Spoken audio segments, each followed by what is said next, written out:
Hi, I'm Adam Kolar, and this is my presentation on leadership for the Standard Symposium. Over the past 2 weeks, I've been reflecting on leadership as I prepared for my pilgrimage to Rome and the Vatican City. And here we are, right in front of St. Peter's Basilica in the Vatican. Inside St. Peter's Basilica houses the remains of many, many popes. Most notably is the first Pope, Peter, who God handed the keys of the church to. He was a flawed man, but God still worked with him to lead the church through trying times. As you look through St. Peter's Basilica, you'll see many, many recurring images of a boat full of people in turbulent waters being guided.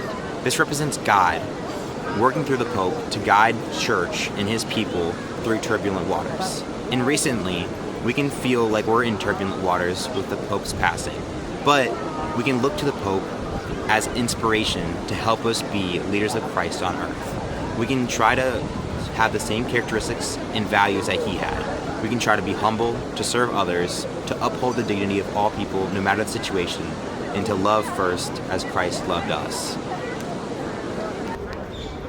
Pope Francis was unlike any pope or leader we've had before. He was humble and vulnerable, and he surrounded himself with great people because he knew he couldn't take on the world alone. He was always speaking up for marginalized communities and spoke out against violence no matter the situation. He dragged the Catholic Church into modern times, he spoke out against scandal, and he loved when it was hard to love and when people said he shouldn't love. He was always looking to uplift others and was very, very big about uplifting women within the church. He was respected by people who disagreed with him because no matter what their feelings or ideas were, he showed them love above all else, and that spoke louder than any of the feelings or words he had to say. He was a communicator for the church, and he went farther than any pope before him had ever gone. From Iraq to Corsica to everywhere else in the world. He traveled farther than anybody else had ever gone before, spreading the good news of the world.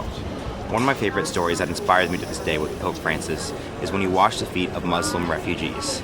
It speaks so much because he told us about creating bridges rather than borders or barriers. And I think so often in my life, as I strive to be a leader, I can focus too much about the community that I'm creating.